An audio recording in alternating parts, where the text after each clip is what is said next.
मस्त अशी ओल्या राजम्याची भाजी बनवूयात, चमचमीत आणि झणझणीत। या पावसाळ्यात असे ओल्या राजम्याच्या शेंगा खूप छान येतात। याचा हा सीजन असतो, त्यामुळे आपण ओल्या राजम्याची भाजी आज बनवतोय। नमस्कार मंडळी, रेश्माज किचनमध्ये तुम्हा सर्वांचं मनापासून स्वागत आहे।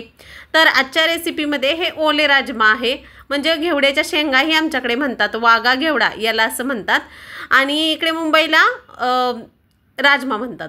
तर इथे मी छोटा एक कांदा कट करून घेतला आहे, राजमा घेतलेला आहे, कढीपत्त्याचे एक डेंटर घेतलेला आहे, टोमॅटो घेतलेला आहे एक कट करून।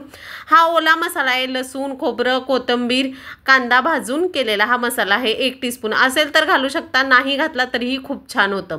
जिरे फोडणीसाठी मीठ आणि घाटी मसाला 1 टीस्पून, एवढं मी सगळं घेतलेलं आहे। हा ओला मसाला असेल तर घालू शकता, नाहीतर लसणाच्या कुड्या चेचून घातल्या तरीही चालतं, माझ्याकडे होता म्हणून मी घातलेला आहे।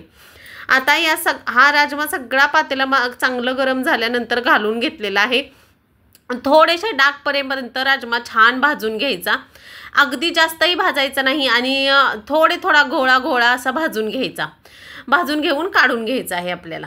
एकसारखं 1-2 मिनटं हलवून छान असा राजमा मी हा भाजून घेतलेला आहे। असाच भाजून घ्यायचा आहे या टेक्स्चरवरती, एवढा लालसर झाला की काढून घ्यायचा।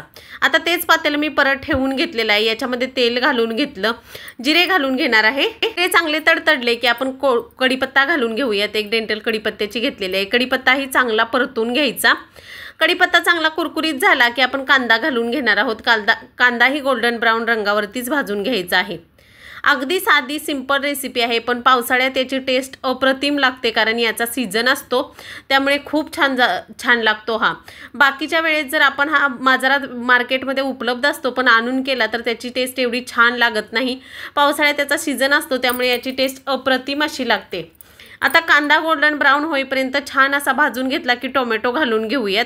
टोमॅटो लालसर रंगाचा घ्यायचा, जेणेकरून तो पटकन मऊसर होईल आणि छान शिजला जाईल या राजम्याबरोबर, अगदी तसाच कच्चा राहणार नाही। चला आता गोल्डन ब्राऊन होईपर्यंत कांदा भाजून घेतलेला आहे, टोमॅटो घालून घेऊयात। असं सगळा टोमॅटो घालून घेतलेला आहे मी। टोमॅटोही चांगला मऊसर होईपर्यंत शिजवायचा आहे। याच्यामध्ये कांदा आणि टोमॅटो दोन्ही मिक्स करून छान मऊसर होईपर्यंत शिजवून घ्यायचं।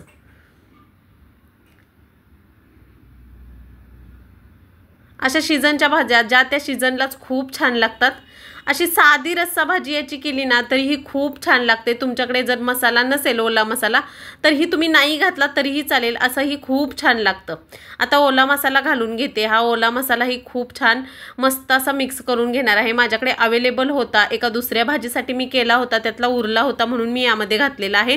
तुमच्याकडे जर नसेल तर लसणाच्या एक 4 ते 4-5 लसूण कुड्या तुम्ही फुलपत्रामध्ये ठेचून अशा छान घातल्या ना तरीही त्याचाही स्वाद खूप छान येतो, दुसरं काहीच घालायची गरज नाही आहे। आता हा मसालाही थोडासा छान भाजून घेतला आणि घाटी मसाला ॲड करून घेतला। घाटी मसाला असेल घरगुती साठवणीचा मसाला तर दुसऱ्या मसाल्याची गरजच नाही आहे असं मला वाटतं। खूप छान भाज्या होतात या मसाल्याने।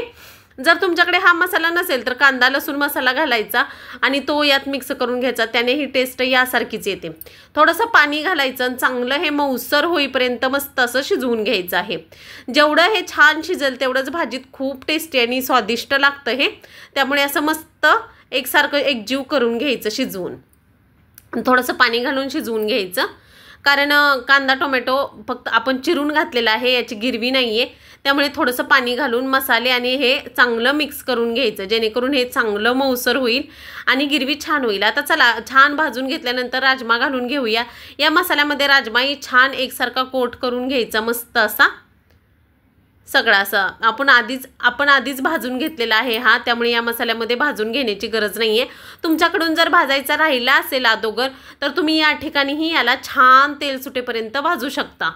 इथंही तो छान भाजला जातो। आता 2 मिनटं चांगला मसाला आणि राजमा चांगला मिक्स करून घ्यायचा आणि पाणी घालून घ्यायचं।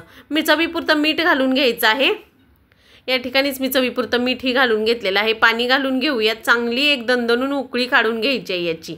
आपल्याला हवं तेवढं, जेवढी दाटसर जेवढी पातळ हवी आहे भाजी तेवढं आपण पाणी घालून घ्यायचं आहे। मला भातासोबत आणि चपातीसोबतही खाता येईल अशी भाजी बनवायची होती, म्हणून मी जास्त असं थोडं पाणी घातलेलं आहे। आता एक उकळी आल्यानंतर याच्यामध्ये भाजलेल्या शेंगदाण्याची कूट घालून घेतलेला आहे, किंवा तुम्ही पावडरही म्हणू शकता, मी कूट म्हणते। आता 1 टीस्पून इतकं घालून घ्यायचं आणि बारीक आचेवरती अर्ध झाकण ठेवून मस्त असं असा हा राजमा शिजवून घ्यायचा आहे।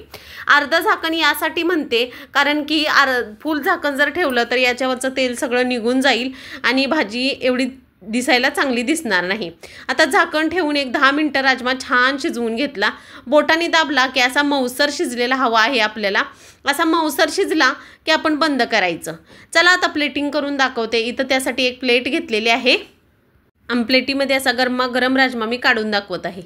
दिसतोय ना छान, खायलाही अप्रतिम अशी टेस्ट देतो हा सिंपल साधी रेसिपी पण अतिशय रुचकर। ही या सीझनला नक्की हा राजमा ट्राय करून पहा। वागा घेवडा किंवा राजमा दोन्हीतलं तुमच्याकडे काय म्हणतात हेही कमेंट करून मला नक्की सांगा।